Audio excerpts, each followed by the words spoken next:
Winter is coming. Where are my dragons? In the Game of Thrones, you either win or you die. The things I do for love. A Lannister always pays his debts. Chaos is a ladder. Hodor. You know nothing, Jon Snow. We are the Rewatchers on the wall. Did I hurt you?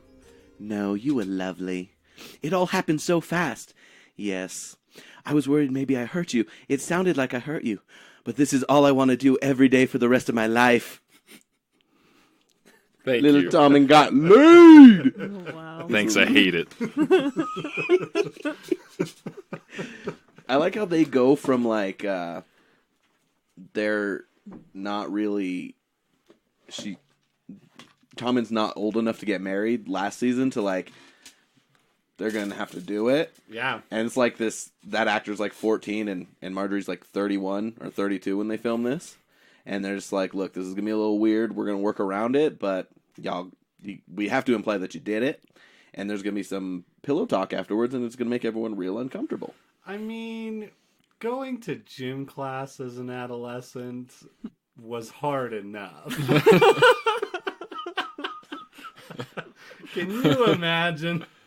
We're just going to film you, this extremely attractive woman. You have to kiss her. I don't remember him ever seeing anything below his, like, sternum line, though. No. Yeah, no. Mm-hmm. So I'm sure he was wearing some swim trunks. Yeah. She definitely was not, but She probably had and some they were pasties they're on. far enough away. I feel like Yeah. that, like he was able to place it. But yeah, I feel for that kid. Still, though, yeah. He's had to film a couple scenes with her that I'm like, man, 14 me, I feel for you, bro. She's very attractive. Actually, in London last year, I saw her in a play in a very small theater, a straight show, and she's like in a leather bodice for part of it, and I was like, poor Tommen. Poor Tommen. I was 12 rows away. tell me you yelled 7 that. rows away. Tell me you yelled that out. What? Poor Tommy. No, but it was tempting. No, not really. It was very good, but precarious situation for that kid. But they're professional, they're actors, and he's the king. Like, there's nothing to be uncomfortable about when you're the king. Do you think they told him that when he was on set all the time? They just referred to him as king constantly? Did they bow to him? On Just to camera give him and the everything? unrealistic notion. It's your majesty. Oh. Really? Yes, very, yeah. Your grace. I like some Tommen things that happen to him. I don't know. I think we reviewed the one you like best. Well, I'm jealous of that, but I'm just saying, like, he's a very nondescript character, even up until now, and now he kind of has to be involved because he's king, and it's like, oh, well, they make it work to some degree. Mm-hmm. I kind of ruined it for myself a little bit because I just think of Tommen as a cool 90s kid. Like, that's just what I see in him, and so that kind of colors almost every scene that he's in. I'm like, cool 90s kid Tommen, get that kid some pizza bites and a skateboard. Pizza bites sound good. Oh, hey, well, let's start the podcast then. I'm Mitchell Marshall, here with Tyler Harris, Riley Harris, and Tyler McKinley, and Tyler's going to give us a summary of everything that happened in Game of Thrones Season 5, Episodes 1 through 4. Cersei was a little girl once, and Marjorie is part of some kind of prophecy. Cersei knows that Jaime set Tyrion free. Varys and Tyrion are in Pentos. Varys has been working towards Targaryen restoration this whole time. The Sons of the Harpy are killing people. Dany meets with their council to figure out what to do. Jon trains the Watch. Stannis tells Jon he is going to take Winterfell, but he needs the wildlings to fight for him. Robb and Aaron trains. Pod and Brienne try to figure out what they're even doing anymore. Littlefinger is taking Sansa somewhere far away. Loras brown noses. Cersei runs into Zealot Lancel and learns about the Sparrows. Marjorie walks in on Loras having a good time, but don't worry, it's cool. Varys wants to take Tyrion to meet Daenerys. Dany tries to build some new systems. Yunkai wants to reopen the fighting pits. Dany visits her now estranged and huge kids. Mance will not bend the knee to Stannis and is burned at the stake until Jon Snow shoots him with an arrow and puts him out of his misery. Arya arrives in Braavos and is taken to the House of Black and White. Is told there is no Jack and Hagar there. And throws her coin into the ocean. Pod and Brienne eat lunch near Sansa and Littlefinger. Brienne does her oath thing and freaks everyone out, and then they steal a couple horses. Pod is almost killed, but Brienne saves him. The Dornish and send Marcella's necklace to the capital. Jaime is going undercover to bring her home, and he convinces Bronn to go with him. Oberyn's wife is mad that they're not at war. Dario and Grey Worm capture a harpy. Dany is going to put him on trial. Tyrion and Varys are on their way to Marine. Everyone is killing random dwarves to get Tyrion's bounty. Maester Frankenstein is up to something. Cersei shakes up the small council and pisses off Kevin. Shireen is teaching Gilly how to read. Stannis wants to make Jon Stark and make him King of the North. The Night's Watch elect Jon Snow as Lord Commander. Arya sees Jaqen again. Dany's friend kills the Harpy and she publicly executes him, and a riot ensues. Arya is the Karate Kid. Marjorie and Tommen get married. Tommen is a golden retriever in human form. Tommen tells Cersei that she should go to Casterly Rock. The Boltons are hanging flayed men in Winterfell. Roose wants Ramsay to marry Sansa. Littlefinger has basically sold her to the Boltons. Jon turns down Stannis' offer. Littlefinger tells Sansa to marry Ramsay to avenge her family. Bran and Pod share their origin stories. Jon gets good cop, bad cop. Arya learns about attachment but can't let go of Needle. Arya washes dead bodies. Sansa has friends at Winterfell. Jon makes Alistair Thorne first ranger, then executes Jaina Slint. The Sparrows are punishing the sinners. Cersei is going to use the High Sparrow to take control of the church. Maester Frankenstein moves a mountain. Tyrion, Varys, and Jorah are in a brothel, and Jorah kidnaps Tyrion. Now they're on a boat. Jaime tells Bronn if he ever sees Tyrion again, he will kill him. We've got an Inquisition on our hands. Didn't expect that. Marjorie asks Tommen to get Loras out of jail. Stannis stands Jon. Selyse really hates Shireen. Jon is sending out money mailers to everyone in the land. Melisandre attempts to seduce Jon Snow. Stannis tells Shireen her origin story. Sansa lights candles for Lyanna, and Littlefinger continues to be a creep. Bronn and Jaime get to Dorne. Cooper and Darnell make their first appearance, and they fight. Ellaria and Oberyn's daughters are going to start a war. Tyrion finds out who his captor is. Barristan tells Dany about Rhaegar. Hizdar talks about the fighting pits again. The Harpies attack the Unsullied. Barristan saves Grey Worm, and then Grey Worm almost saves Barristan. Is that really it? That's it. That wasn't too bad for 4 episodes. So we've already kind of talked about the different seasons and what they mean, and the general outlook of season 5 is it's a little slower and a little more negative just overall, and we'll definitely get into that. So I just want to know, season 4 ends like with the battle at the wall. It just seems like a lot is moving along. Through 4 episodes of season 5, what are your first impressions? We'll go Riley first. I wasn't super excited by anything that was happening. I was kind of like, okay, things are still progressing, but nothing was super exciting. I feel like they're doing a lot of like build up, and so I feel like there are things coming in the future, but I don't know how long it's going to take them to get to those points, because some of the scenes just feel really like drawn out and nothing's really taking shape yet, I guess. Yeah, it feels, this season to me too, it feels oppressive in a way that Game of Thrones maybe hasn't up until this point. Like, there are like some really dark things that happen up to this point, obviously, but like, this feels like a lot of gray. I don't know. I think it's also a little bit of production. Like, the stuff in Dorne is more colorful, but King's Landing, we're just seeing the inside of the castle always now, and dungeons, and Arya's stuff is very dark constantly. And even the stuff like up at the wall, it's just, it's always exciting up there. Yeah. So it's interesting. I do think it's a lot of building for new stuff. But I will say I like the stuff with the sparrows just because I think it's an interesting thing to explore. Mm-hmm. I feel like I'm gonna hate it. I don't know if I'm gonna like how it ends, but it's at least a really interesting like step, and it also like brings the element of like Cersei trying to manipulate religion to like gain her power. You know what I mean? It's interesting to see her be like, well, my dad's dead, and I basically have lost all the power that I had spent years and years accumulating. If I can manipulate the church, I'll get it back that way. It's kind of cool. It's a new element to everything that's going on for sure. I do want to talk about Dorne, but maybe we'll just overall start in King's Landing. I think what's interesting to think about right now is that technically the Lannisters rule the Seven Kingdoms, but the North is doing their own thing. Boy, are they doing it.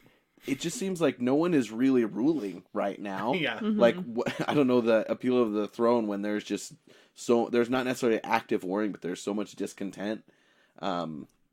It's very interesting. But let's start in King's Landing. First of all, this is the first flashback we get, I believe. Yeah, I was actually thinking about that. Cersei and her homie go see the witch, and the witch tells her a bunch of things that are like true, but you have to think about them in different ways. I thought it was well presented, but a little bit random.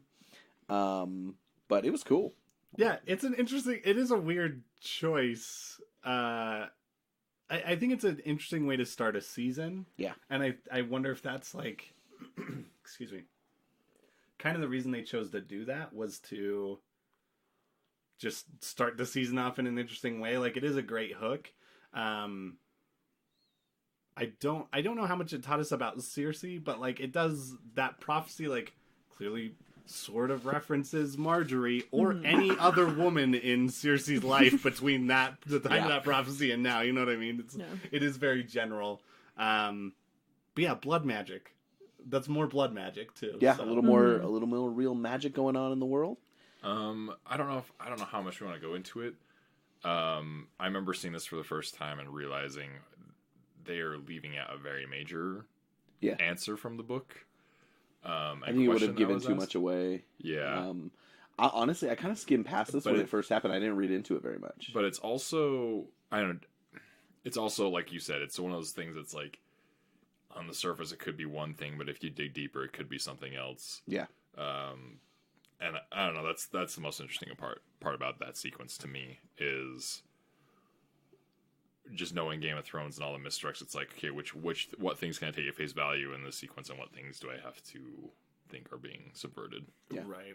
For sure. And I mean, it tells us a lot of what we already know. It says that your husband will have 40 kids, but you and him will have none, but you will have kids, and it's all very confusing. But then, like, that's pretty easily explained once you know what's going on with the twin test there. When it does cut back to her, though, it helped me to kind of be like, huh.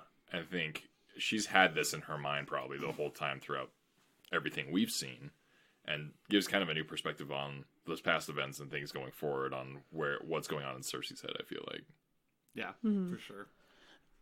So in these, Cersei is she's got to start putting some things into motion. First thing she does is send Bronn, she sends Jaime, and Jaime ends up taking Bronn down to Dorne, and we'll talk about that in a little bit. But it's almost opportune the way that the Sparrows come into the gameplay, and Cersei immediately is thinking 2 steps ahead and trying to twist them to her needs. Of course, her former cousin lover, Lancel, is now a monk. And she is just very frustrated because Marjorie also making some bold statements, kind of being a troll, being like, hey, I'm the queen now, you're the queen regent, or the queen mother, like, you are not. What do I call you now, even? It's like the Hug just me. an onslaught of passive aggressiveness. Yeah. I know. It feels, and because they do continue to clash, but it's like, Marjorie, calm down. Like, you don't get to play those cards yet. You have not won this, like, for one moment. Anyway, I think Marjorie maybe got a little too excited and took a misstep. I also like how after the pillow talk with her and Tommen, she like kind of turns, like she knows she has them wrapped around her finger, and so just a little bit of being cold is going to go a long way for her. Yeah. But yeah, seeing Lancel come back just seems random, and he just looks very monkish and creepy, and It's weird haircut. yeah, the buzz. I hate it. Yeah. Timely. I don't know.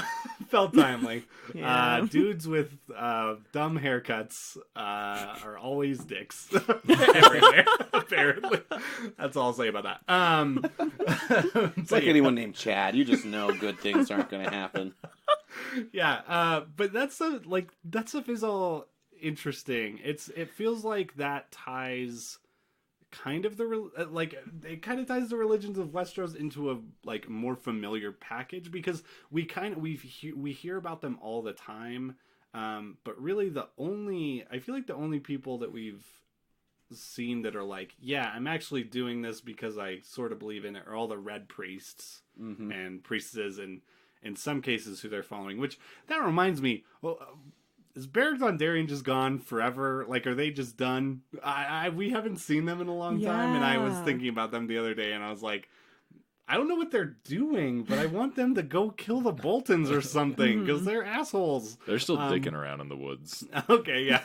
They're just like Robin Hood and his merry men wandering around and fighting people. They got a little lost. They started a side project, and they need to get back to their basic roots. Yeah. But yeah, so the stuff with the Sparrows, we're finally seeing another group who are like really into the old gods in a way that we haven't seen. Well, these are the 7, right? Yeah. So the old gods are the northern gods. Oh, so excuse these are, me. No, it's okay. That it gets when these guys were first introduced, I was confused whether because they're the same religion as the High Septon, but the High Septon's also kind of not. He's a pretty corrupt Right. dude, Mm-hmm. you know. Yeah. He's more like the young pope than anything else. Then the quitting pope. Than the quitting pope. So, yeah, the High Sparrows bring it. I'm trying to think of. They're just. Yeah, they're not casually religious. They're they're extremists. religious. Yeah. Yeah. And they're not just extremists in the way they live, like a monk or a nun would live, because you kind of get septas that are that way. They're hardcore. I'm trying to think of the real life equivalent of these people. Maybe it's like instead of just being a monk who like casually is a monk, it's a monk who lives up in the mountains and is real like doing it. It's like the monks in Batman Begins. The monks that don't ever speak, like the ones that just stay silent. Yeah.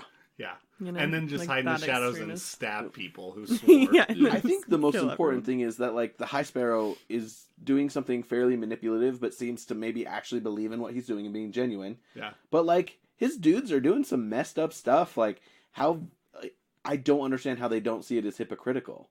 And maybe it's like the way because they're viewing homosexuality and incest as these huge sins, which yeah, like in any standard religion, I guess they are. But then like murdering and dragging as punishment for that is fine. I don't know, man. Well, it's I don't know. it's justice. Yeah. That's what it is. They You know what view I mean? themselves as like the arm of God, essentially. Yeah. And it's like when he's doing it, it can't be a sin because he's like, well, Yeah. I'm trying to put in like yeah, our terms of like, if you're working for God and you're doing some unsavory things, you could try and justify it being like, well, he's a perfect judge. He's got perfect knowledge of everything. So I've got to, when I'm doing it, I'm really just doing what he's doing. Like, Right. Type Yeah. of thing. I'm not myself Yeah. when I'm doing these things. I am God's gift. I thought you were going to say God's army, but all right. I am God's arm. Oh, Me. jeez. And then they take the old man who, let's just say this, like not only is he in a brothel, the High Septon, but he's also like role playing with God as horse, which yeah. is another Yeah, level. yeah. If you're religious, that's like a whole new level of Yeah. of discussing. But and we do get What a weird reason to get into church. My favorite thing is I guess the now runner of Littlefinger's brothel, the one male prostitute they have there. Yeah. What, He's like in a- I don't know if I've ever realized his name. It's Oliver? Okay. I don't For some honestly know. I reason, don't in my remember. mind, whenever he comes on, I'm just like, oh, there's Charlie. I don't know why I think that. But I'm like, Well- Charlie in his whore factory or something. I don't know. And I like how he uses Baelish's name. Like, this is Lord Peter Baelish's established. It's like, Baelish is kind of in a gray area. He says that right? like 3 times in like 2 episodes. It's like, Yeah. this This is Lord Peter Baelish's is established. his own thing. Get out of here, man. They don't care. Name dropping. Yeah. Classic prostitute move. What? And so we see Loris come back. He's barely in season 4, if at all. Oh, Like, yeah. I don't think we Yeah, really like, saw him barely. really have anything to do, remember. and now he's having a love life, and he's still technically betrothed to Cersei. Although after time has gone, she's like, yeah, that ain't gonna happen, brosif.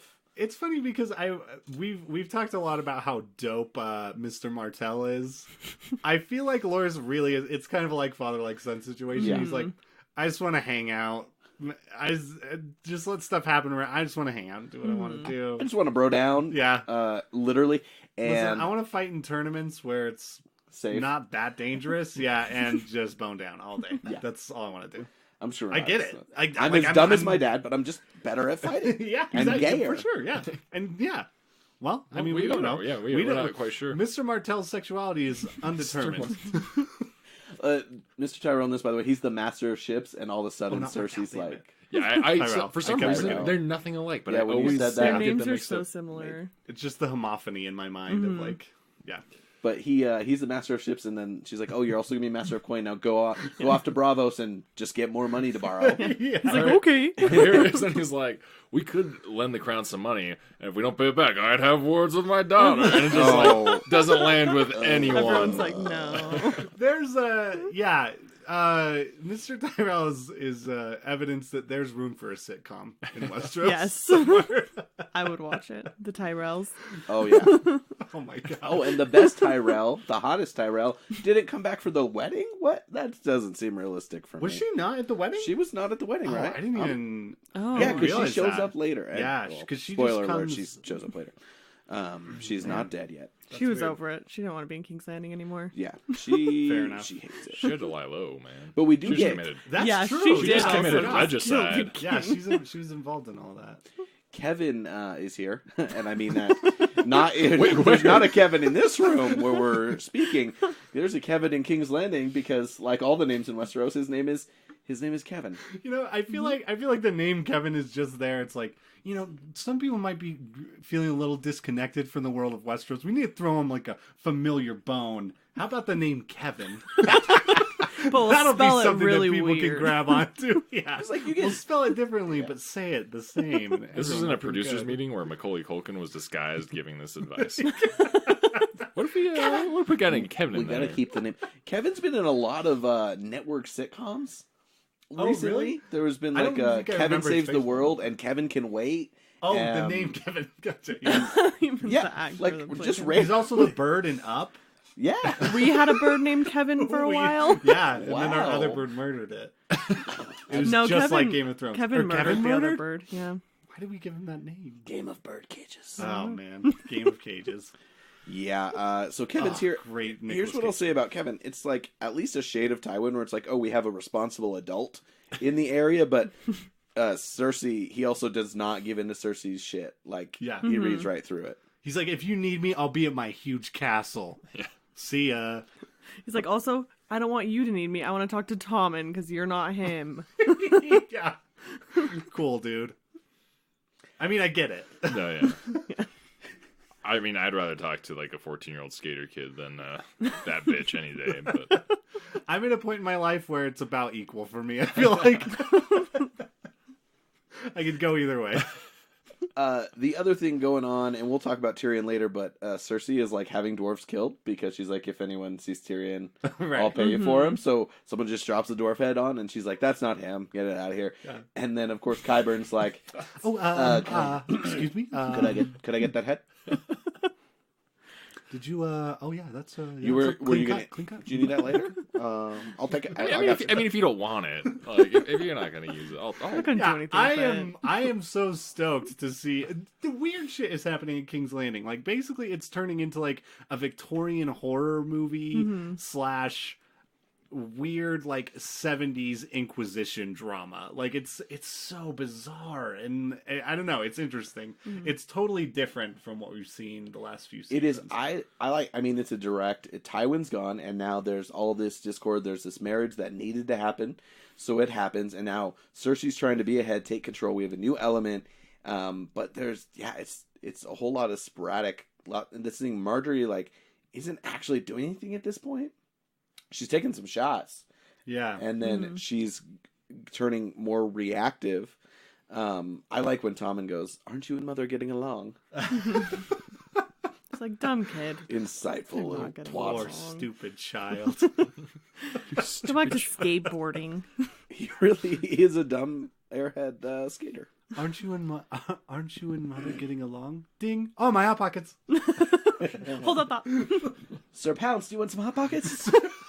I miss Sir I Pounce. forgot about Sir Where Pounce. is thought he was gonna play a more Man. major role. Yeah. I thought he would be at the foot of the bed. I thought he was going to get a lot bigger and fight dragons in season Oh 8. my god, he was like the He-Man battle cat. That would Yeah. be amazing. Yes. Oh, Tommen's Prince, whatever the hell his name is in He-Man, I don't remember. Prince Adam. Yeah, Prince Oh my gosh. That'd be the greatest twist ever. Oh, man. All right. Does anything else happen in King's Landing that we need to? I mean, Governor Swan from Pirates of the Caribbean is, Oh, yeah, is yeah, the Septum guy, the new the High Septum. Sparrow. I knew I Sparrow, recognized him, but I couldn't figure out where from. No, the High Sparrow is probably one of my favorite parts of the new season. It gets a little bit more revealed later on about his motivations and what they really are that makes him so unique to this world and very different from all the other types of characters we've seen. That makes him so interesting, dangerous, and kind of a person who's got some power in this world who can really who can really do some damage. It makes me realize he kind of is a different balance of character because he's like really dedicated to something and he's also willing to do the dirty work. Like in the way that I think of like a Ned Stark, like he's really dedicated to something, but he also has this moral compass and compassion for humans that will keep him from doing certain things, and because of that he's going to lose the game. Yeah, and he doesn't so far at least he doesn't seem to, like everyone else, when they are doing something that they know is shady but they always try to like cover it up in a way. He's very open about everything and he wears it all on his sleeve, and yeah, it's very different than what we've seen before. And I don't know, because one thing about Game of Thrones is everybody else is showing us like there are common people who don't actually care what's going on in King's Landing or who their ruler is. I mean, they're affected by taxes or wars, but otherwise they just want to live their lives. King's Landing has a certain amount of ignorance to this. And so it's like, in the end, is he really doing anything bad to just kind of take it to these people? But the extremism also throws us off because we know these characters. And so even though we may not have compassion for Cersei or for this High Septon and the idea that someone's going to come in and disrupt the order of things, it's still unsettling to see. Did we miss anything else in King's Landing that is important to address? I don't think so. It's a little bit of a mess right now. Post Tywin, people are trying to figure things out. Cersei's trying to be 2 steps ahead, but she's also Marjorie's technically queen and just relishing that. And Tommen is eating Hot Pockets. Have we addressed the Frankenstein? Really? Not really. We just know. We just see right. Yeah, the mountain kind of stir underneath his sheet in that one scene. I want the mountain just to have like 3 heads when he wakes up. One of them is a little person head. Yeah, he's just gonna wake up like that councilman in Venture Brothers. He's just got the dwarf's head. Yeah, he's Crane. Your Honor. Object. Departing from King's Landing, so Jaime is going to go back and get the Forgotten Child. What's her name? Marcella. And what's her name? The Forgotten what is Barbie Jr. I forgot. Forgotten Child. Who is she? And he goes to get Bronn, who's just like chilling with his very eccentric wife, and he's just enjoying being like, you know what? I'm happy. Sure. I'm gonna kill your sister so we can have this castle. I love it. And like, I love Bronn so much that I'm like, I forgot that that's not right. You're not supposed to do that. I'm like, yeah, dude, you gotta kill someone to get a castle. Go for it. One of my favorite lines that Bronn has in that scene is when he's like, I think you're a nice person, and I think your sister's a mean person. And she's like, yeah.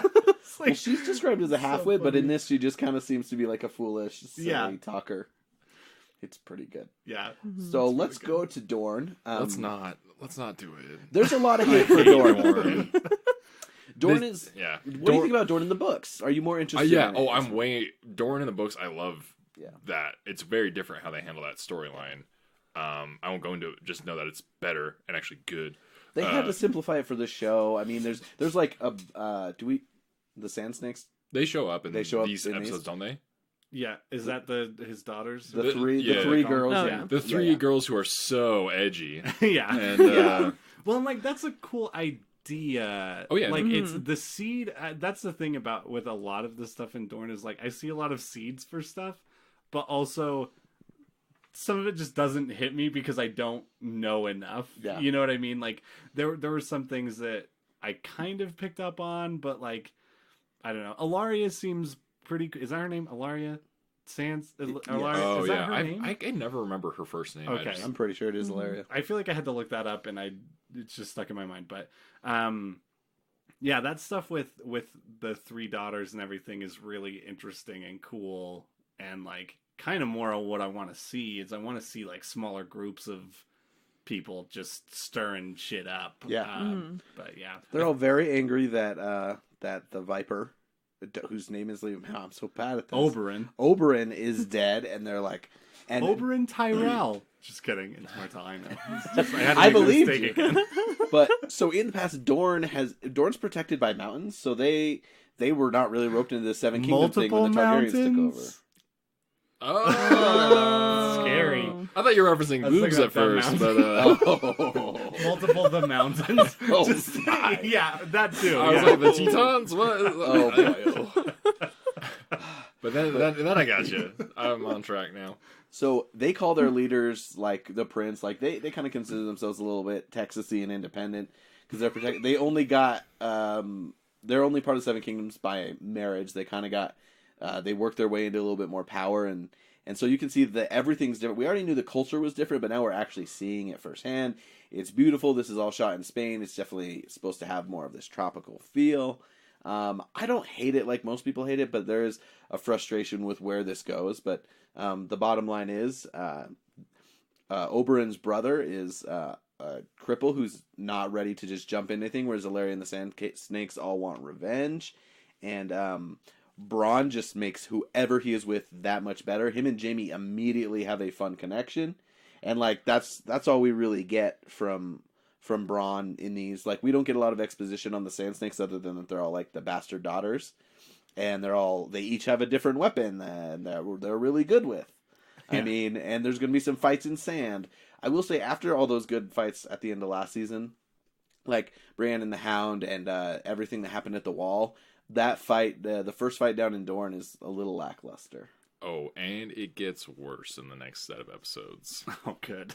Can't wait. Yeah. But no, so here's my thing with Dorne in this. The writing suffers just a little bit, but what suffers most for me is almost, I think, production value and directing and acting in some cases. Cinematography is not as good down there for some reason. I don't know if it's like a second unit or something that...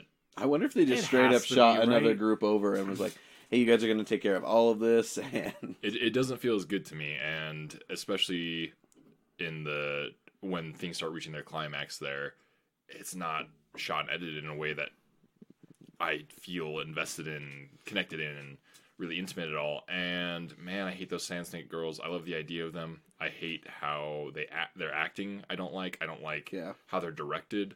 It just feels very over the top and like, look how edgy we are, and look how there are a few really bad lines. Yeah, a lot of cringy stuff going on in Dorne, and yeah, it's in the. Once again, I don't want to compare too much, but the book is so much more. It's longer, which I understand why they cut, but it's a lot more interesting. Don't be tainted by Tyler's opinion. What did you think of Dorne, Riley? I thought it was kind of boring. Like, I thought it was fine. I don't know. I feel like I'm excited for like Jaime and Bronn to get there and see like more of what they're gonna do. But I feel with the Sand Snakes, I feel like they are very like, oh, we're super edgy, we're tough, whatever. Like, I don't know. I feel like it's really over the top. If you went to high school with the Sand Snakes, what would their favorite band be? Oh, good question. Atreyu or As I Lay Dying, probably. I think they'd all have different ones because I mean, yeah, they're trying to be Oberyn's daughter, who's essentially a dude, Obera. I think Is that really her name? I thought it was Obara. Obara. That what? totally, yeah. I feel like I heard that and was like, no, like I heard it wrong. must not be. I feel like she doesn't really like speed metal, but she tells everyone she likes speed metal. But she does wear the t-shirts. Yes. Oh boy. Yeah. Yeah. Oh, all their last names are Sand. I like the bastard last names thing. Like, depending where you're from. If you're from the Riverlands and your bastard last name's River or I also Snow. Yeah, I like the differentiation. I like the idea that Oberyn like had all these bastards, but was like, yeah, these are my kids.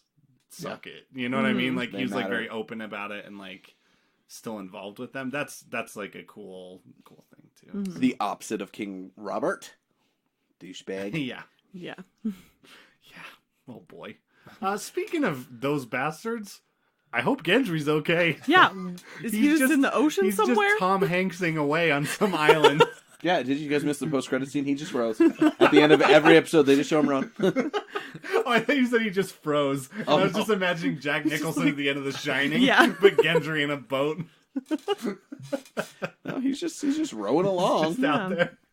Oh, He's gonna find another like country that's just gonna come in and destroy everything.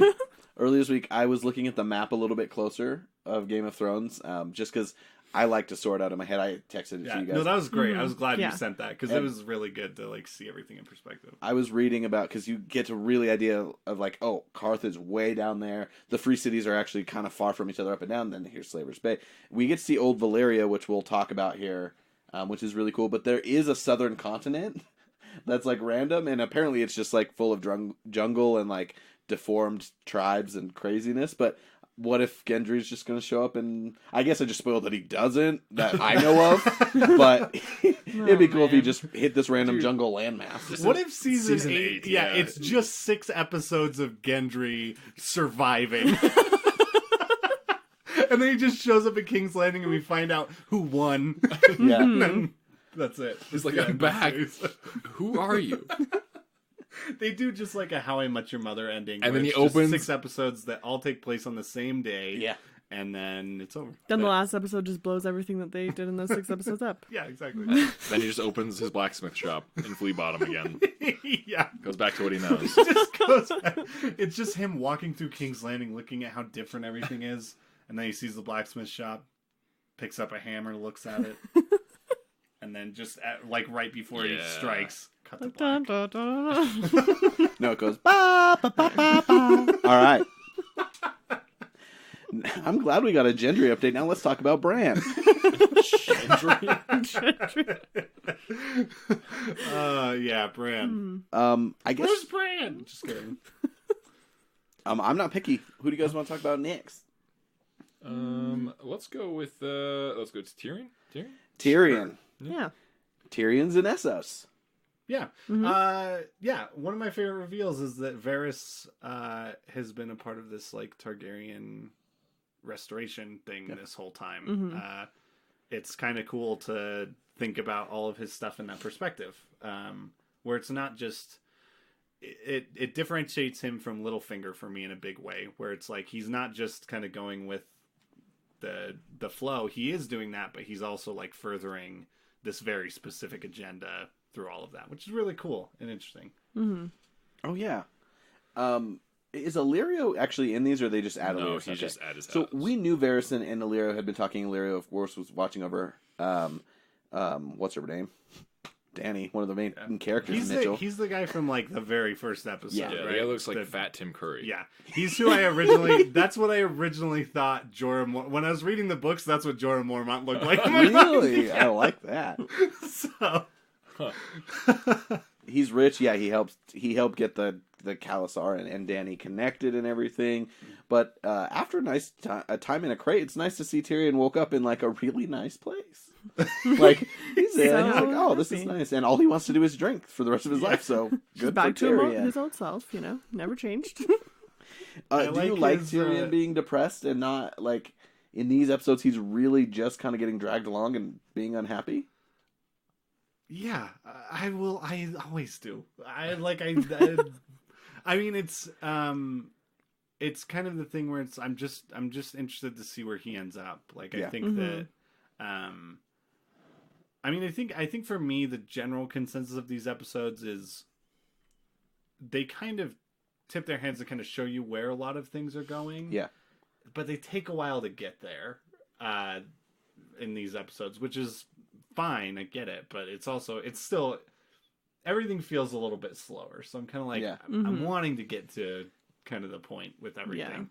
And the whole idea of Tyrion and Dany being in the same room at some point is really interesting to me. Yeah. You know what I mean? Like It's super Could be- I was exciting. thinking, has Danny, other than Barristan? Barristan, has Danny met anyone from Westeros yet? Or not? I mean, someone emerged into her life. Yeah, I was Right, like, is that there an we've seen incident in I Westeros remember? and then Yeah, seen- yeah. yeah. No, that's super tantalizing. Just knowing that, like, okay, he's headed somewhere. He's with Varys. I like they go by that big city that there's a bunch of buildings on a bridge, and I think that looks super dope. And they used to do that in Victorian England, and I just think that's cool. Random thought, but you're right. It's slow played right now. He's just working things in, and we're about to hit a point where some people are way past where they are in the books, and other people are not going to be there for another season. So season 4 is really the season that, because season 3 is not like the book, like it definitely goes off. This is the first one that totally everything is completely scattered. But like things that are happening now hadn't happened in the book, and people are like, "Whoa, we're only in season 5, and we're already surpassing book 5." And it's Interesting. It's interesting to see how it all gets. It all starts to get tangled. Yeah. Where do we leave off with Tyrion after this? Well, he's sick of being in the wagon. They do go to That's a nice Volantis wagon. for a bit. Is Volantis where they go to the brothel? Yeah, Yeah. Volantis is where the Yeah. brothel. That's the city where the Yeah. bridge, all the buildings are on the bridge, which just looks nifty. So they go walking around. You He start to, sees a red priest. yeah. Oh, She's yeah. preaching in the street and seems to be supporting Daenerys Yeah. in her street preaching. Yeah, this I think we see a one couple god, faces. many kings. Is Yeah. that where we're heading? I think so. I don't know. It's weird. But we're seeing Don't two search that on religions, I Pornhub. think, big step. Gosh. The sparrows will get you. Oh boy! Yeah, so that's interesting. And then he gets kidnapped by Jorah, who is also at a brothel. Which, yeah, okay, cool. A brothel that has a whore that looks like Dany, which is Oh yeah, That was I It forget worries like a me. literal like imitation whore being Yeah. like it's like if you watch a porn parody, I guess. You just yes. It's weird. you want the mother of Dry, and then Tyrion is like flirts with this whore who initially is like, "You don't have money. I don't want to do anything. You're a dwarf anyway." And he kind of talks her into doing it, and then he can't, and you can see how brokenhearted he still is about Shay. Yeah. Not his finest acting, in my opinion, but it is sad to see him be like, "No, I'm gonna get Shakespearean. I cannot lie with thee. I have left my love strangled in King's Landing with my shit father." Literally, he was shitting when I killed him.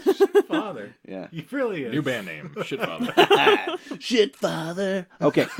I said band. 80s cartoon came out. Shit, father. Do-do-do-do-do. I like it. But yeah, you got two men who just have like royal level of blue balls going on, trying to like take care of that situation, but they just can't. Yeah. And instead, one kidnaps the other, binds them up. I'm here for them too. I'm shipping Bronn and Tyrion to just help. Just Jorah. Jorah and Tyrion. Oh yeah. Man, you are. Jorah and Tyrion. I'm Off off today. on names. This is bad. But yeah, sure. They could just run off together, make each other happy, and forget about this Game of Thrones. Oh gosh. I was kind of sad because I want more of Varys, and now they're separated. I don't know when we'll Yeah. see Varys again, which kind of sucks Yeah. because he's really interesting.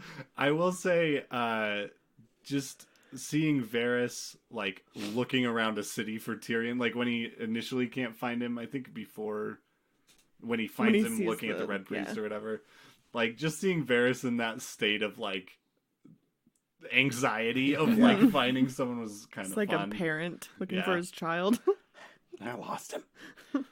Let's stay out east. Speaking of someone who almost nothing happens to, Arya. But Arya's in an exciting, like, we're excited about where she's headed. This is what I It's wanted. It's just Yes. moving like molasses. Yeah. Which is, I think, it's sped up from the book, though. It is. And which, I don't know, it's different when you're reading a book. Once again, we've talked about that before. But yeah, I think they did it smart. At first time seeing it, it almost felt a little rushed for me just because of that contrast. But I think rewatching it now, I'm like, yeah, this was the right choice. Like, it still feels long enough that it's believable. She gets the nice grand entrance to Bravos. They take her rowboat right up to the House of Black and White, is what it's called. And at first, the gentleman at the door rejects her, and then she sits there through some rain and stuff. And that's like 9 chapters in the book. It's literally just Arya lies miserable, reading off her list, and for about 9 chapters. It's fantastic. And then the next time he just does let her in, like he's like, yeah, okay, Well- you paid your penance. She like leaves though, because she sits there forever, and then she throws her coin, And then she and gets just pieces jumped out. by those guys in the Yeah. alley. Yeah. And then he finds her again, and he's like, "You lost When she's something." about to deal out death, I think. Is Right, when right, he's right. like, okay, if you're going to be killing on my streets, we're going to teach you to do it properly. So was he just waiting on her to do that? I don't know. Because we find out it's been Jaqen the whole time. Yeah. So, okay, so A I man wanna does talk, not know the mind of Jack and Hagar. I want to talk about that too. Is it actually Jack and Hagar? Because Doesn't matter. to me it matters. Is do you any mean- faceless is man it- one man? Is it the man who was in Westeros? Yes. with Is her? it that same soul? Yeah, because to me they seem to have kind of different philosophies about that religion. Yeah. Like the things that we see him do and say to her as we go on very much clash with the way the man in Westeros was acting and the way he was kind of dealing with death. I think in the show it might supposed to be the same guy. Yeah. In the book it doesn't seem like it at all, and I don't know, to me it just, if it is supposed to be one, I think that's poorly handled. I don't feel like that gels well with what we've seen so far. Yeah, I mean, I think that also when he's in Westeros, he's bound to Arya more than, right? I mean, he is like in debt to her, and so I think it's different situations too. I really want it to be different people, just because I'd like to think that maybe someday many people would wear my face. No, but I do just like that idea of like, you know, and I still don't know what's going on there. I don't know what's going on with the bodies. Do people just bring them there and they're like, and then here you go, dedicating my body to science kind of thing? Yeah. I don't know. So I feel like people would like sit there for a while and then they're just dead. You're like, oh, why are they? Well, yeah, also that, yeah. What I find interesting is that in the actual temple, they have all the like idols of the different gods, even though they don't believe in them. And it's just kind of like, well, or do they believe in all of them? Whatever people, no, because they always say there's only one. The like, many-faced all of God. these Many-faced. really represent one. Yeah, and we're the Walmart of religions. Yeah, got it. And yeah, it's just like, well, whatever makes you feel comfortable in your final moments. We need your body. Thanks. Touch my body. We just get the Karate Kid thing. She's cleaning. She's just kind of getting like, way cooler Karate Kid. Teach me how to kill. No, just wipe off, scrub the floor, and then just go touch this old man's body and just get him cleaned up. Well, other girl's gonna come into your room and just start hitting you. She was very rude. Yeah, I Have don't know they given her a name yet? In my notes, she's known as Nega Arya. I like that. We'll call her that for now. She's been put on the list of my wife's and I people with punchable faces. She does have a very punchable face. Honestly, for a split second, I had the insane idea that is Jack and Hagar too. I honestly, the first time she showed up, I was like, "Oh, did he change into her now?" I honestly had that thought. And then he showed up, and I was like, "Oh, that's kind of insane." Yeah. Well, that's okay. The changing faces thing is cool, but it's also a little problematic in that you never know who's who at some point when it comes to certain areas of Arya's life, for sure. I mean, like, in some it could have ways, been. it's Why the not? ultimate plot device. It's the ultimate plot parachute. If you get to season 8 and you're like, I don't know, 6 of these 6 guys were all Jack and Hagar. The whole time. Everyone is Jack. Tommen, Jack and Hagar the whole time. It's like a Marjorie, also Jack and Hagar. Drogon, Jack and Hagar. This is a cross-species thing. It's not Jack a polyjuice and Hagaro. potion. Jack and Hagar. Jack and Hagar. If Jack and Hagar was a dragon, it would be joking. Jack and Hagar sounds almost like a Geraldo Rivera like news reporter type. Danny does have a great gift for slightly changing names to name her dragons. Yes. Let's talk about her a little bit. The first thing I wrote about her story in Essos is the Craigslist cuddle, because some of her soldiers are going to whorehouses For cuddles. just to cuddle. Yeah. Some mommy issues. But how did they learn? They also don't have dicks. Thanks for reminding me. Cuddling's all you got when you don't have a dick. Grey Worm and Missandei are missing Grey Worm's Grey Worm. Okay, don't be rude. I should specify that we actually don't know. They might have their Grey Worm. Yeah, we don't know what they have. refuse when they to answer us. Well, they say they were cut. I mean, that's gotta mean the wiener peener. Maybe is they were gone. just. I mean, so do people with vasectomies. They get Yeah, what cut. if they were That's true. It could just be take. There's a lot of But stuff the idea you is can that do with knives and a dick. Oh. I think genital the arrangements. idea is that they're better soldiers for not having sexual desire, but clearly somehow, because they really seem robot-ish in the beginning, somehow they do have because they're taken away from their mothers, I think right away, but for whatever reason they have some desire for intimacy. Maybe that's just that natural and in an asexual way. But it doesn't matter, because then they get their throat slit. Yeah. But also, since they left, they're like slavers. Like, she has been treating them a lot better, and so Yeah. they could be. Because I don't think that all the Unsullied have that, like, have the time to be able to think about wanting those human connections. But Yeah. these guys, like, she's treating them really well. It's like And so I iRobot. think They slowly they're want becoming us- human. I remember my first time watching this, like, worrying a bit, like, if they're starting to feel these emotions, maybe they're going to start feeling more independence, and they're like, maybe they'll revolt. I don't know. So, like, a lot of those thoughts running through my mind the first time I saw it of, like, what does this mean ramification-wise for the Unsullied moving forward? But then you can't have time to think about it because there's someone out there assassinating Unsullied. Yeah, so we get introduced to the concept or the group or whatever it is of the Harpies, and they're just rich killers. That's the best way to describe it, I guess. Cool masks. Yeah, they have really cool Yeah. masks. Yeah, I still don't really know. I feel like I don't know exactly what they are. I will say the political world that Danny is in feels a little muddy to me. I'm not always entirely clear on everything that's going on because there are rich people who used to be masters who are kind of in her good graces, and then you know what I mean. And there's not enough like specific stuff for me to grab onto. Sometimes stuff happens, I'm like, oh, okay, that makes sense. I just didn't have the information to understand that was a possibility or something. That's what's frustrating is right now she's just trying to figure out control of the city because technically, like, she has patrols out, she is in charge, the slaves are freed, but we've already kind of seen that some slaves are like not sure if that's a good thing, and the masters are upset about the fighting pits not being around, and I think someone says to her politics is about compromise, and she's like, I'm not a politician, I'm the queen, but she does not quite know how to rule yet, and she's trying not to be a mad queen. Like, we very much see her balancing justice versus mercy in these, and like, okay, if I punish this way, and I have these two separate sides, who am I going to piss off, and how can I stop people from dying? Like, she's just sucking at leading right now, quite frankly. Yeah. Yeah. And we talked about that a little bit at the end of last season, too. Of like, it looks like she's trying to do, like, the council thing of, like, she's got her small council now that's, like, made up of people.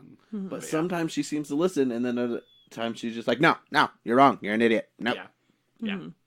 And I think she's like losing all her like trusted advisors at this point. Like, Jorah's gone. Barristan is like killed at the end of these episodes. And so you just see her losing a lot of those like people that she trusted the most. And so I think it'll be interesting back to like if Tyrion like gets there, because we saw him kind of take that role in King's Landing at some point. So it'll be interesting to see him and her Also, work. She got trust together. issues. Also, like, the person closest to her is maybe Dario at this point, and Yeah. they're like, man, the Sons of the Harpy are out there. He's like, oh, I got an idea. Let's clear the whole city and just kill everyone that's left. Whoa! She was dude. like, okay, nope. Holy shit. He knows the Pump culture, the but he also brakes. has a two-track mind. Sex and killing. Sex and killing. But I mean, it sounds like he's really good at both. That's just what I hear. It's just the word on the street. We did get to see his butt a little bit here. I just want to make sure we're Emphasis on we focusing get and- to. Yeah. He stands up and it's just like, oh, full Dario. All right. Full rear Dario. Which Yeah. he's good. He does do the thing where the harpy is hiding in the wall, and he knows he's there, and he finds him, and that's satisfying Sicarios because it. yeah, Oh, because Grey Worm is not a very good detective for whatever he is Yeah, good no. at. He's It's like just the very Unsullied, black and white. not good at detecting nuance, we've discovered. no one is in here. We will go. We will go. There is no penis down there, but still hold me. Still hold. Hold me. Still Hold hold. me. I still Oh, will ew. creep on you while you bathe. It's just yep. But yeah, so that stuff is again a little slow going. Like there's some stuff that happens, but it doesn't seem like too many new problems from last season. It seems like a lot of Yeah, lot of that's similar true. problems. You know what I mean? Well, and how she gets that random slave on her small council, or former slave, sorry, and his dar, which I kind of get where his dar came from, but it just seems a little random. She's kind of all over the place, and she It's tries also, to play it's the also they have fear like card a lot. standing meetings for the small counts. Yeah. It's like, oh well, here's my group of friends I'm hanging out with. Let's talk about politics. yeah. I don't know. We do see her Drogon comes back, and this is where he kills the little boy. No, that was No, that was a while ago. He just like That's shows okay. up and then flies away. Yeah, Oh he's just yeah, on the roof. she's just like, oh, my other child that's not locked up, and then Up on the rooftop. Click, My click, punk rock click. kid. oh, and then I wrote harpies be bitches, but it was fun to watch that fight at the very end because both Grey Worm and Sir Barristan kill like 12 of these guys. Like you can see they are really freaking good at fighting, but there is a point when you're just going to get overwhelmed, and it was unfortunate to see Sir Barristan go by. Like I get what his purpose was, but I wanted him to be around a little longer. It didn't make. I didn't feel like he needed to die. Yeah. I really wanted to see him go back to Westeros and like I did too. to have big like, old middle finger to Cersei see Cersei. him like there against him. I liked him That's telling fun. the story of Rhaegar too, like going out and singing in the streets and stuff like that. That was cool. Yeah. So did anything else happen on Essos that's worth talking about? I feel like we are looking for things to talk about because, like, not a lot of progress is made, and there are some interesting character moments that I think we will actually end up looking back on and think are important, but at the same time, not a ton happens. And Yeah. Right now, Yeah. I don't know how to read a lot of them. I feel like, but Yeah. I guess we could close out with John. Well, we haven't talked about Sansa. Littlefinger and Sansa. Oh yeah, That's yeah, pretty let's knock big. through because there are a couple little things. Like Ramsay is not in these episodes a ton, but he's getting set up for the future. I like that he's just eating in that scene. Like he's going Brad Pitt in Ocean's 11 on that shit and just eating a ton. But he's a turd who's now like having to deal with his father, and it's a little bit more of a different dynamic when he is not in power and he's kind of still running things and being a tool. And you can tell his dad's like, I like this, but you might be a little sick in the head. yeah. It's interesting that he's just thinking that now. Yeah. Man, Yeah. I hate that. Well, when your family thing is ripping people's skin off of their body, That's you not. got a long, Like, this is a hard fun line. activity. I mean, I get that you live in the cold and there's not a lot to do, but man, do skis not exist in this world? Get a sled. snowman. Biathlon would be a great hobby for anyone in the north to get into, as opposed to ripping people's skin from their bones. I don't know. Ugh, it's awful. These savages. Savages. But yeah, I can't believe they anyways. let that into a Disney movie. Seriously. Yeah. I mean, Ramsay doesn't really do much, right? We just kind of get the scene of him eating and talking to his dad about politics. Oh, do they find out about the... Is that in the first 4 episodes? We'll talk about it next time, just in case. But it is revealed that Sansa is now going to be Right. wed to Ramsay. Right. Yeah, that is where Littlefinger's been taking her this whole time, which she did not really realize at first. And somehow him and Tyrion both have this way of just making people believe whatever they can, and he's like, no, this is actually fine.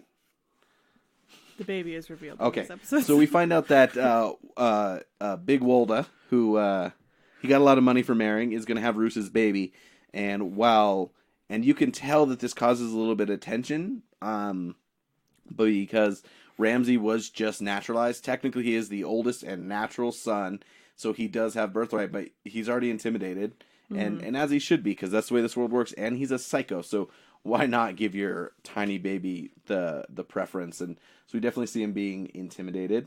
We also hear the word in these episodes twice, dynasty. Have we heard that before?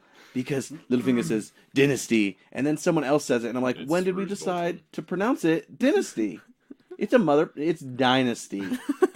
I mean, I think this is an odd hill for you to die on, Mitchell. Yeah. I know Mr. it's a Mimi controversial himself. pronunciation, but it's a damn dynasty. I mean, I Kill agree me. with you. But yeah, it's... So Sansa coming here, it's the way everything goes down with Sansa is quite a book change, but man, it just reminds you that Littlefinger's a sneaky little bastard, and I don't know if I dislike him more or Robin, who he just leaves with Sir Royce. Like Robin's a brat like Joffrey, but has actually no balls or conviction. So Yeah, watching him try to fight, I was like, cool. we can come back to this every once in a while just to keep things fun. Just see him get bitch slapped once in a while. And on the way there, they meet Brienne at the inn, and she tries to get Sansa to come with her, and Sansa's like, you couldn't protect, like, kind of sucks for Brienne. Like, she's downtrodden. She's kind of gotten blown off by both daughters now. I would not go with Brienne. If she was just a stranger who approached me in a place, I would not go with her. She's if really like, intense. I made an oath to keep you safe. Who are you? Yeah. No one knows who you are. Like, she needs to have some nuance or something, because... Man, she's just every situation. Like, when all you've got is a hammer, like, every problem is a nail. And it's... Oh, my gosh. Someone needs to help her. And she's just sad. You do see, like, she ends up kind of caring about Pod, saying, like, I'll train you. And she does save him. And she does some fighting from a horse, which is cool. We don't see a lot of horse fighting. Yeah. And then she's just like, yeah, I guess I'll go follow Sansa. Yeah. I have a note, and I don't know if I was referring to Brienne and Pod, but it's in my Brienne and Pod notes section, and it just says maybe they'll become lovers. Hear me out. But now I have no defense for it. I have zero defense for it, so I don't know.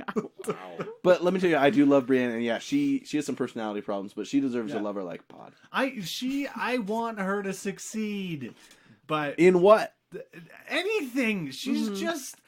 I just want her to... I want her to be fulfilled. Yeah. And she just needs to learn to be a little bit more personable, I think. Mm-hmm. But Well, she doesn't do a whole lot after this. Nope. It's a lot of sitting around and watching Sansa eventually go into Winterfell. cool. And I mean, this whole Sansa change is one I was really excited for when I first saw it. I was like, whoa, this is a big move by them to change this, and it could be really interesting, especially where they're planning on going with her character. Mitchell, you and I will fight next episode about this. But yeah, this leads us down a dark path that I don't like. I think in general this season is seen as dark and negative, but I think it sets up a lot of things. It's almost like season 6 pays some things off, but I don't think this should be like, because we're still getting people in rooms talking. We're still getting the developments we've been getting. I think after season 4, we just had different expectations for what was going to happen here, and things don't move quite like we want. But if you think about it, I mean, a lot does happen.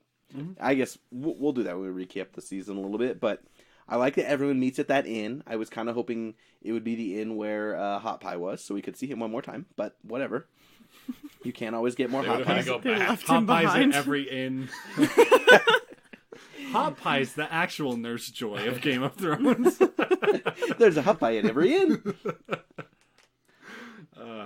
Anything else going on besides before we go up to the wall? Did we miss out on anything interesting y'all wanted to talk about, take notes on? It was Specifically, I don't think. was Sansa introduced to Theon in this episode? Yeah. Isn't she not that's stable with next them? No? episode. Okay. We'll get that out. We jumped a little ahead too. Wait, I do? The pregnancy thing is Yeah, not. I lied. Oh! I don't know. I got a hard nod from Riley, and I trusted I her. think we can. So it was like on the same page, and then it was the other one. So that'll happen. Okay, anyway, here we go. Jon Snow. And I just put Jon Snow bitter on that little Ollie bitch. Because when he's training him, he just keeps... You can tell he's a little annoyed that he shot his boo. He was like... He's gonna smack him around. Keep your shield up, bitch. Keep your shield up, bitch. And Stannis is still up here at the wall trying to make moves. Yeah, there's a lot of fun stuff going on. Tyler, you were a little down on Jon at this point. Where do you lie with him as a character complexity? Like, are you a lot more interested in what's going on with him? Yeah, I mean, last season I liked Jon. Yeah. And this season I've liked Jon too. Yeah. Like, I think that they're doing interesting things. I feel like they kind of put Jon in this position where it's like you want to see him lead, and then they just... I don't know. It seems like he's already ready for that towards the beginning of the show in a way, and they don't do enough to make me think, oh, he's not quite ready. He needs to do a couple things. So the couple things they make him do, I'm like, just give him damn troops already or something. And obviously, like, the battle in season 4 is huge and awesome and really cool to see. And I think that now seeing him, it's cool to have another Ned Stark type character on the show who's Yeah. like in power, because we've talked about Stannis as kind of being that, but he also has that coldness that Ned never had, and Jon does. Like, Jon has that warmth to him, and people genuinely love him, and he's a good leader because of that. And so I like all the stuff that I like his stuff with Mance. In these episodes, we see Mance die, which is a bummer. I like that character. I like that act. I love that performance. When you think about total screen time, he is way underplayed, and he is not dead in the books. Really? Yeah. It's really interesting how they use him in the books. He is, seeing him, I like that he'd rather burn than kneel. I get what he's going down for. I like that Jon does what he does, or he shoots him before he can burn to death, but he added such nuance, and I think, but we already see Jon has learned from him in the way he used to lead. The election for Commander of the Night's Watch, does that happen in these episodes? Yeah. I thought it was in my notes, and I was like, because Jon is presented with the option of also becoming a Stark again, and being King of the North. Stannis is pretty much like, if I'm king, I can decide that you're not a deserter. I can decide that you can be a Stark and come fight with me, and then you'll rule this. And Jon's sticking to his oaths. Yeah. But it is interesting to see him in a position of leadership, because he's still young. He barely won the vote. That is all a lot more complex and interesting in the books, the way he ends up actually becoming commander of the Night's Watch. In this one, it happens very suddenly, and Sam's just like, nominate this dude, and then after he wins. I mean, there's a tie or whatever first. There's a couple other guys running, but and then he takes this Ned/Mance mantle immediately. And it's actually really fun to watch. Yeah, I think it's an interesting comparison to Ned, because with Ned, we never really got to see him in just the day-to-day so much. It was from, like, very early on, we were in detective Ned mode, and he was in, like, extreme situations of way out of his element, whereas Jon is now placed in the day-to-day, but they're almost extreme day-to-days. Yep. And he has to make some really hard choices that we never really got to see what Ned would do in that situation, and it's almost like we get it almost rewind the tape to see what that would have been like. And the first one he really comes across is he starts making assignments with all the members of the Night's Watch, and he needs someone to dig a latrine pit. He lets Alistair Thorne know, I could have you digging latrine pits, but I'm not going to, and assigns it to someone else. And then he assigns Janos Slint to go to man one of the other castles, which is apparently a shit shack. Yeah. And Slint says no. Yeah, and it's a great part, because he just says basically to stick it up his ass, and he tells him no like a few times, to the point where Jon's like, all right, take him outside, and he has to go execute him. And did you guys remember Janos Slint from King's Landing? Like, does that still ring as him being that same douchebag from the beginning? I remember him vaguely. Yeah. I remember him a little bit, but it took me a minute, and it took them referencing it again. Yeah. And I think they showed. I will say I do appreciate a lot of the last time of Game of Thrones things, because sometimes they'll show clips from season 2 to be like, hey, remember this little thing?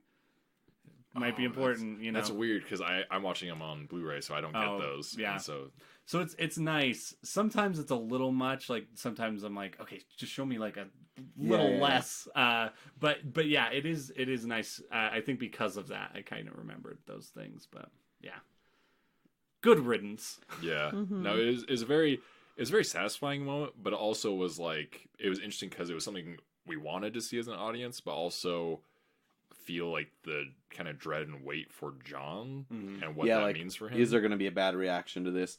There was a point watching this, not now, but in the beginning, where I was wondering if he was going to go through with it, if he would be like, well, I'm a man of mercy, and if you do what I say, but I'm kind of glad he does. And of course, just like his dad, he swings it on his own. And it's a nice visual. It's a nice full swing, cuts the head clean off. You get some nice gore. Don't cut away. Yeah. So Janos Slint is definitely dead. Unless that head is being sent to Jack King's and Landing. It would have been so funny if Qyburn shows up out of nowhere and just all the heads he's just like gathering. Are you gonna eat does that? like that John Travolta, like looking around, and then picks it up, puts it in his cloak, and walks away.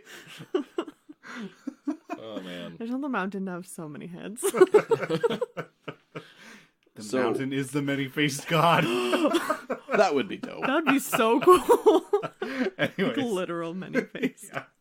I just know, like in this last season, we're gonna get some twists and things that were set up so early, and I'm excited. I'm excited. I know there's some breadcrumbs. Well, I don't know for a fact, but I just know random little things are gonna come up and be important, and I hope something crazy happens like that. Where I mean, maybe not that extreme, but Right, yeah. we'll get there.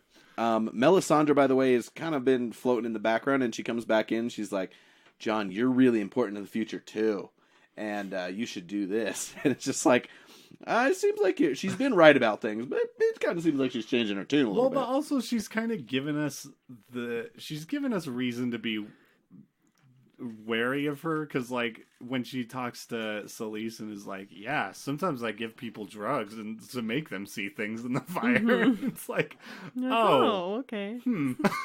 Solis sucks, by the way. I Oh my hate gosh. her If so much. Solis hurts Shireen, I will lose my fucking mind. She's oh so my mean to gosh. her little, and like all the little girl did was get dragon scale, and Sam gives us a little bit of background on is it Sam? No, it's Gilly. It's Gilly. Gilly talks about it. We get a little bit more background on dragon scale, and like this little girl got, but that's all she ever did, and was not a boy. And I guess that's a theme in these is people are punished for simply being female, and this Solis just keeps her male fetuses because she loves them more than Shireen. But like, man, she's a mean lady. Solis and Kyber should hang out. They would I feel like if he. Oh, you if got he some had those fetus feet, heads? he could Can do I some- have those heads? The last important thing I'll say about Melisandre is that she, on her way out, she says, "You know nothing, Johnson." Yeah. Oh, Oh my gosh. yeah. My I was jaw like, dropped oh. at that point. Makes me wanna dance. That was exciting. I liked that a lot. Yeah, I don't put- know what That's it good. means. I But put in my man, I notes like that it. She's the many-faced god, and she was both her and her. They're all Jack and They're all Hagar. Jack and Hagar. It all goes back to him. The closing scene of season 8 is Jack and Hagar waking up from a dream. Okay. Oh yeah. All right, who do you guys think is like winning? Who's your MVP of the show right now? What is most enticing, and which character is driving things for you right now? Jon Snow, I guess, Yeah. for me. I don't know would if there's agree. another answer through these first 4 episodes. Yeah, either him or Cersei and the High Sparrow kind of in Yeah. tandem. That's a good one, too. Maybe they'll bang. Yeah. I'm just shipping everyone. Anytime someone has sex for the first time, I write Tom and Marjorie bang, okay? With a question mark at the end. Bang, okay. Okay. Well, all right. That was the setup. Let's call it the setup. That was episodes 1 through 4 of season 5 of Game of Thrones. We got a lot of new characters and a lot of download. It's fun to see things start to turn towards the downhill. But that is the end of our podcast. We'll see you for the next one. This is the end of this episode. Please flip over the disc for the Get next fuck off my episode. porch. Bye! Bye.